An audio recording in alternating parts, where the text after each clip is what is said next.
Hoje, no painel regional, vamos conversar com o publicitário Cássio Botelho. Ele que é formado pela PUC, tem também pós-graduação em marketing pela ESPM. Cássio tem mais de 35 anos aí de experiência, já conquistou vários prêmios, inclusive na sua carreira. Ele é fundador e CEO do grupo NEF, Nós, Ética e Flexibilidade, um dos grupos aí mais renomados de toda a RMC, formado por várias empresas aí. Uma delas, inclusive, se chama Desafio, uma empresa de comunicação integrada com mais de 30 anos aí no mercado. Bom, primeiro, eu gostaria de começar o nosso bate-papo agradecendo aí a sua presença. Obrigada por ter aceitado o nosso convite. Isso, Juliana, o prazer é todo meu.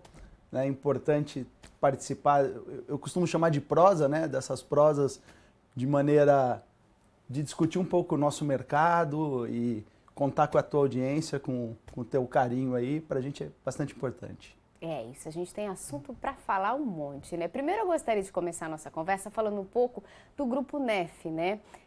Esse grupo, na verdade, ele reúne várias empresas, né? O centro de vocês é a comunicação. E eu queria saber como é que ele nasceu. Nasceu de uma necessidade, talvez, de vocês, né? Vocês perceberam no mercado essa necessidade, essa união que vocês formaram, ela nasceu, qual foi o fundamento disso tudo? Bom, então vamos lá. A nossa queridinha, né, a mãe de todas é a Desafio. A Desafio nasceu há 33 anos. Eu costumo brincar que a gente tinha duas opções, né, naquele momento. Ou batizava de Desafio ou de Insanidade. Né? Mas vamos lá, Desafio ficava mais bonito o logotipo. E nesses 33 anos nós fomos percebendo a necessidade de compor uma comunicação integrada e de 360 graus de verdade. Aí, logo após, surgiu a Desafio.com, diante da vinda da internet ao Brasil na década de 90 e a importância que a internet começava até então a ter diante da comunicação. Então, nasceu a Desafio.com e fomos somando ali com a Desafio. Depois veio a Berlim 89, que é uma agência de live marketing e eventos, para compor também e entregar ao mercado uma pluralidade maior de serviços. Há 3 anos atrás, a Estilo Press, que é uma assessoria de imprensa, há 3? Com a pandemia a gente bagunça tudo, na verdade há 5 anos atrás, era uma agência, uma assessoria de imprensa de São Paulo, que já tinha 13 anos de idade, e aí, diante de crise, surgem oportunidades, né? E foi uma oportunidade de adquirir essa empresa, essa assessoria de imprensa, e colocar dentro do nosso grupo. E aí sim, há 4 anos atrás, a Produto Propaganda, que é uma agência mais antiga, inclusive, do que a Desafio, tem 40 aninhos, tem coligação com a W Macan, e a gente começou uma operação de compra, uma conversa de compra, e aí veio participar do nosso grupo. Aí a gente tinha 5 empresas que realmente entregavam uma concepção grande dentro da comunicação, e aí faltava batizar essa menina, quer dizer, mas qual é a nossa essência? Nós somos coletivos mesmo, né?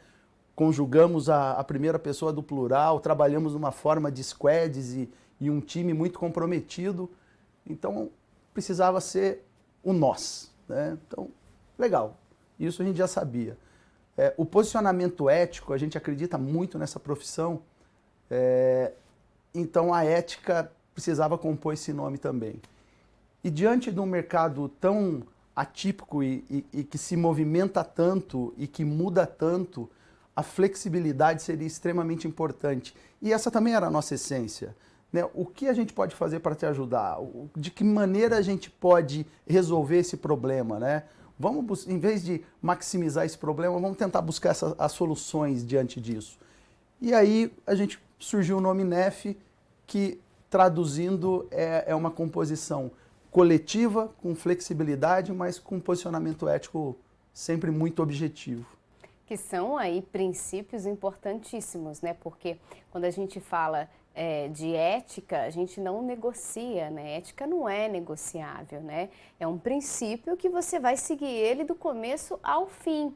A flexibilidade, né, hoje ela é extremamente necessária porque tudo que é rígido demais quebra. E a gente vive num momento, inclusive passando aí por toda essa pandemia, a gente viu que a rigidez, inclusive de algumas pessoas, né, com aquele pensamento muito fechado, isso acabou quebrando de fato a pessoa. Então a flexibilidade, ela é muito importante porque você precisa se adaptar, né? Porque senão você não sobrevive. E se adaptar, como eu disse, não é negociar a ética, é simplesmente você conseguir entender qual é a necessidade ali daquele momento e como você consegue atender aquele cliente. Porque cada cliente é uma história, né? Cada empresa que procura vocês para fazer o trabalho, existe uma particularidade ali, né? E como que vocês fazem para trabalhar isso? Porque nunca é o mesmo trabalho, não é uma receita de bolo para todo mundo. É realmente desafio atrás de desafio, né? Não, sem dúvida. Eu costumo dizer que o grande prazer da nossa profissão é justamente essa. Primeiro, aprender da profissão dos outros, né? Tem que existir uma imersão muito grande dentro de cada segmento, dentro de cada cliente. E a partir disso, começar a entender, existem N conceitos do que é o marketing, né? De Philip Kotler a Marcos Cobra, mas marketing nada mais é do que, vamos prestar atenção no que o mercado está falando, né? A função da comunicação é traduzir isso que o mercado está falando, as entregas que esse cliente tem para se fazer e contar para eles, né? É muito mais simples e muito mais, eu diria simples, eu acho que a simplicidade nos conceitos é o que faz o entendimento e a intenção de compra, né? Então, o nosso time, a gente acredita muito no planejamento, né? Como você disse. Existe um departamento de inteligência dentro do nosso time que vai entender esse mercado, que vai escutar esse mercado, que vai até esse mercado, né, juntamente com pesquisas, com ferramentas que hoje temos acesso e que são importantes para isso. E a partir desse planejamento é que starta o time de criação, o time criativo, né, para conseguir entender esse mercado. Os vícios do ser especialista, às vezes, deturpam isso, né? Então, nada contra, mas empresas especialistas só no automotivo já tem a receita pronta. O mais gostoso de não ter essa receita pronta é que a gente vai ter que pesquisar os ingredientes, né? E aí o bolo fica bem mais saboroso, né?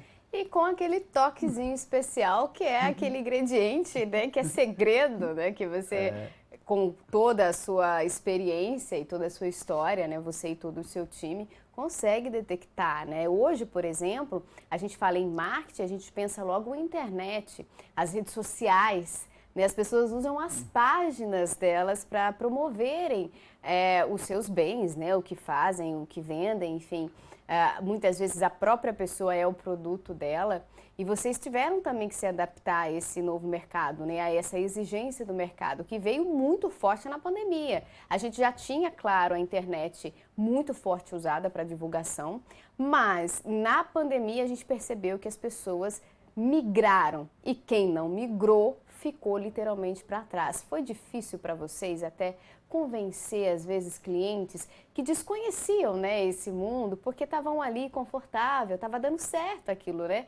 Mas essa necessidade dessa troca do dia para a noite, que a pandemia nos pegou de surpresa, como é que foi esse processo de convencimento dos clientes e de vocês, né, de se adaptarem a essa realidade que veio de forma drástica, assim, de um dia para a noite? Não, exatamente, Juliana. Existiam clientes que já vinham fazendo essa transição e esses foram mais simples, né? Evidente, eles tiveram que acelerar esse processo. E outros clientes que não estavam presentes nesse universo, o convencimento não foi a gente que fez, né? Foi o mercado que fez. Ou você está aqui dentro, né? Porque o pessoal está em casa. O mix continua sendo importante, né? Esse veículo que a gente está nesse momento é extremamente importante. O entretenimento no momento pandêmico era onde todo mundo se apegava. É o entretenimento dentro de casa, né? E dentro de casa você navegava dentro do seu computador, do seu aplicativo, do teu telefone e assistia a TV. Então essa necessidade foi latente. A transformação e a evolução do sistema de delivery, quem não estava presente na internet para poder fazer a entrega do produto dele, né, se perdeu. Então o convencimento não foi tão difícil, porque eu chamo que do outro lado não tinha o desespero também, né? Como que eu faço a partir desse momento para conversar com o meu público? Como que eu faço para vender se ele não vem até a minha loja? Né? Então a loja vai até você, né? A internet te explica onde você está. O surgimento, como você disse, dos influenciadores e dos micro-influenciadores. Não é mais só a celebridade que vende esse produto dentro da internet. É um micro-influenciador, que é aquela pessoa que usa esse produto, que realmente tem fit com esse produto e tem segurança para falar sobre esse produto. Então, enxergar tudo isso, né, remodelar tudo isso, foi extremamente importante. A gente acelerou muito, o Brasil acelerou muito esse posicionamento dentro da internet. Eu acho que a gente, nesse 1 ano e meio aí, a gente evoluiu nas mídias sociais, nos sites, no ambiente digital, 10, 15 anos. Né? Então, realmente, houve uma aceleração e quem não acreditou nisso, né, não está nem assistindo a gente e não está nem dentro da rede social. Porque a gente tem aquela máxima que a gente ouve, né, que a propaganda é a alma do negócio, né? Quem não é visto, não é lembrado. Isso não é frase feita, é realmente a realidade, né? Hoje a gente vive num mundo que as informações, elas são acessadas de uma forma muito mais rápida.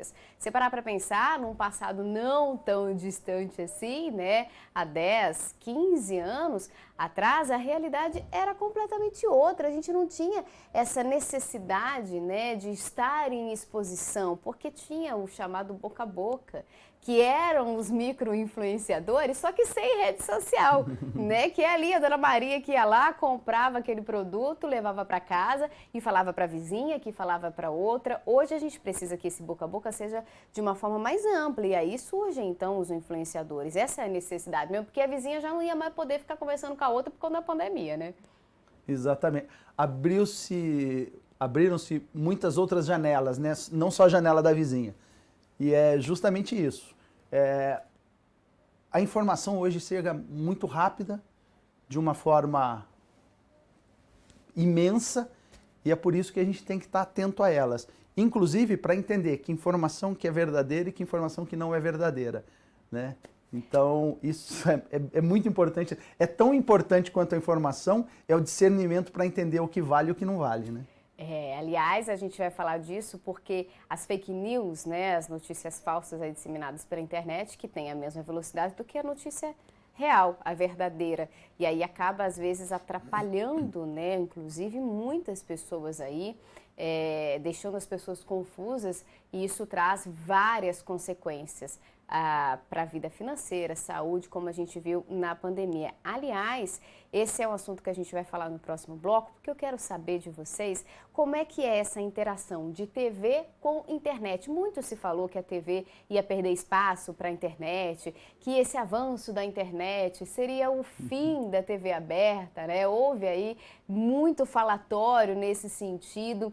A gente percebeu que com o avanço da internet as coisas mudaram na TV, né, para a gente que trabalha em TV, a gente teve que se adaptar também, né, assim como todo mundo teve, mas eu queria saber para a propaganda, né, para o marketing, como é que faz essa junção? São aliados, são concorrentes, como é que vocês enxergam isso? Bom, vamos lá, Juliana. Nós acreditamos que todos os veículos de comunicação eles são complementares.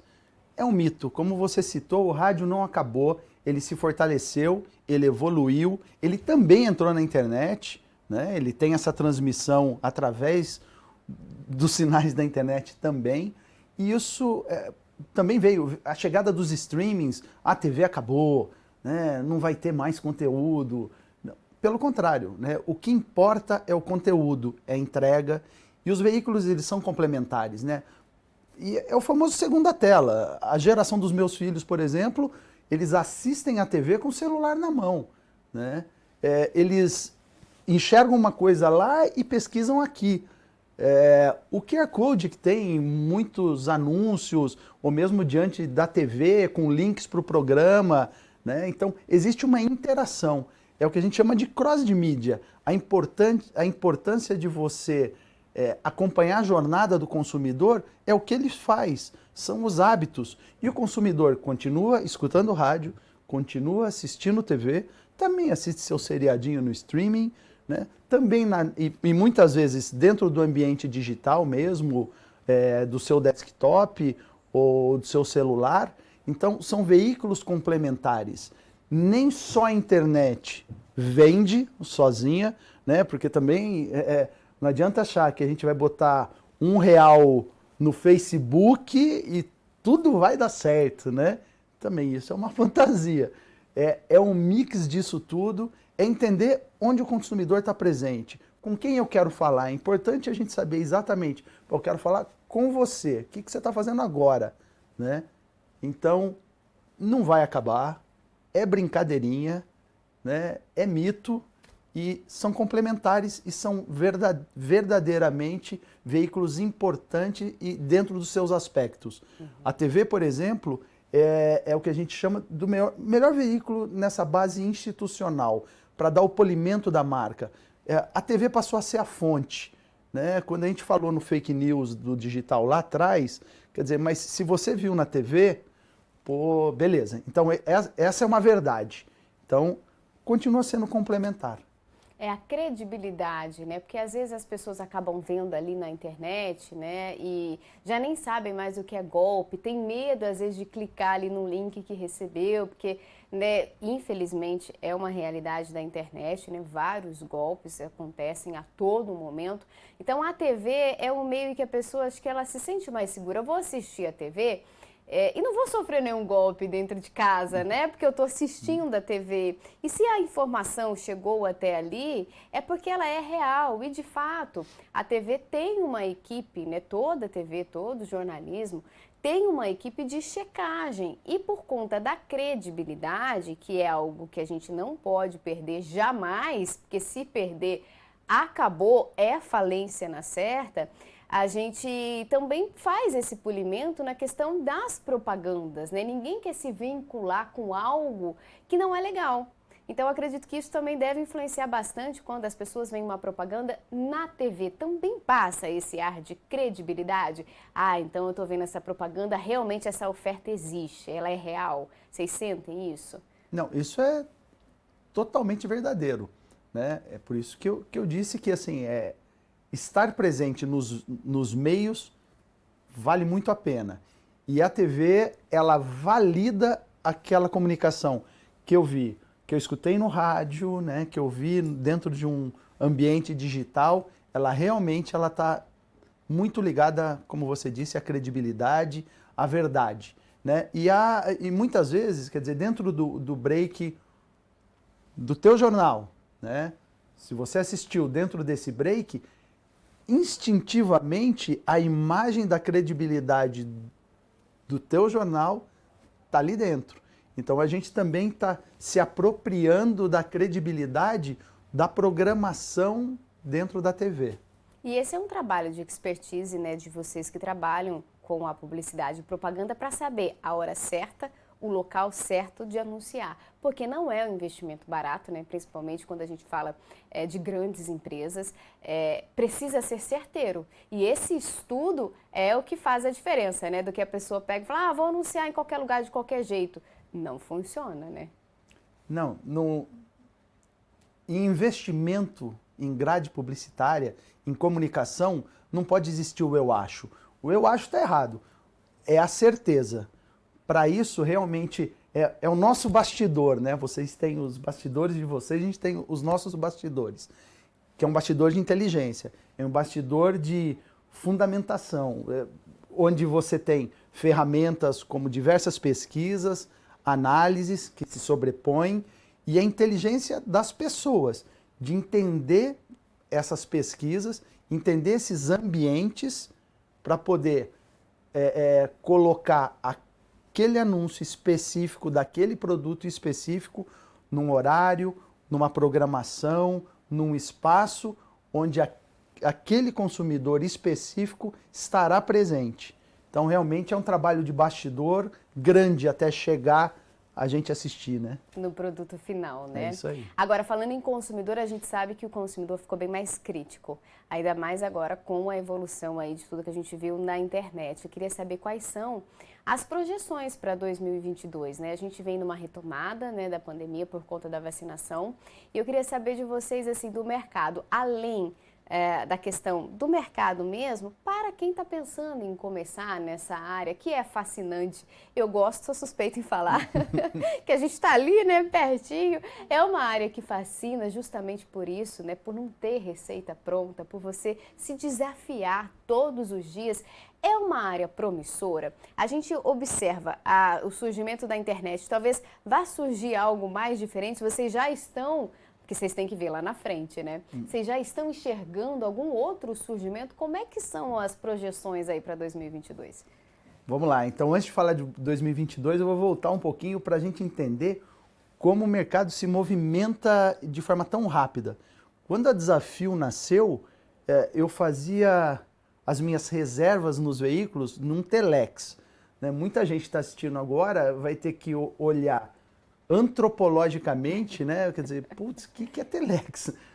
Para depois veio aquela inovação que era o fax, para depois surgir a internet de uma maneira ainda muito tímida, em computadores monocromáticos, com uma memória muito pequenininha. Então, essa evolução, ela continua nesse mercado. A gente estuda sempre. Eu digo, pô, se alguém está pensando que legal, me formei, entrei no mercado e tudo certo. Não, esse estudo é contínuo, essa evolução é contínua, né? Eu sempre enxergo as coisas, não vou dizer que eu sou um eterno otimista, mas diante do que a gente vai olhando, o pensamento é sempre positivo, né? Se você perguntasse para minha mãe, quando eu passei na faculdade, ela ia falar, meu filho vai fazer desenhinho, né? Ele resolveu que ele vai fazer desenhinho. Nem se entendia muito exatamente o que a gente fazia. Esse mercado é muito amplo, né? Acreditem. Está mais diante do profissional querer evoluir e aí vai ter espaço sempre. Vai ter espaço dentro dos veículos de comunicação, vai ter muito espaço no ambiente digital. O ambiente digital ainda evoluirá e muito, né? As coisas acontecem de uma maneira muito rápida. Existem muitas vertentes dentro do ambiente digital onde um publicitário ou uma pessoa de comunicação é muito bem-vinda, né? A essência é que você tem afinidade em aprender e em se comunicar. Dentro das grandes empresas, o marketing vai tomando cada vez mais relevância, né? Entender esse mercado, se relacionar com o mercado, trabalhar juntamente com o comercial, enfim. Mercado existe, ele é amplo, a gente sente mesmo nessa retomada a necessidade de profissionais, né? Nós temos essa necessidade, outras agências, o mercado tem essa necessidade, a diferença está em você querer ser um bom profissional e isso independe, você tem que ser um bom advogado, um bom médico, um bom engenheiro e um bom publicitário, então é o seu empenho, o mercado está preparado para absorvê-lo. A gente já não tem mais espaço para pessoas medianas, né? Você precisa se desenvolver e buscar sempre ser o melhor. E quando a gente fala em mediana, não é desmerecendo, né? Mas aquelas pessoas que acabam se conformando, tá bom aqui. E aí sempre vai ficar ali. O mercado vai evoluir até que, de repente, aquela situação ali que ela tá nem vai existir mais. Então, a mediocridade, né, quando a gente se fala, não no sentido pejorativo, atrapalha demais, né? As pessoas precisam estar com essa mente aberta. O mercado exige muito disso. Os profissionais que se abrem para isso, com certeza se destacam e têm espaço em qualquer área. Bom, esse é um assunto que a gente poderia ficar horas aqui conversando, mas nosso tempo está acabando. Eu gostaria de agradecer a sua participação aqui com a gente, viu? E dizer que as portas da Rede Família estão sempre abertas. Não, eu que agradeço, foi um prazer, é um assunto que eu adoro falar, né? Então é no que a gente acredita, é no que a gente trabalha, é no que a gente se envolve. Então gostei bastante, obrigado, né? Obrigado pela audiência de vocês e um prazer. E eu tenho esse problema, se chamar eu venho mesmo, então... Chamaremos mais vezes, pode deixar. Pessoal, olha só, o painel regional de hoje vai ficando por aqui. A gente volta a se encontrar, então, na próxima segunda-feira, tá?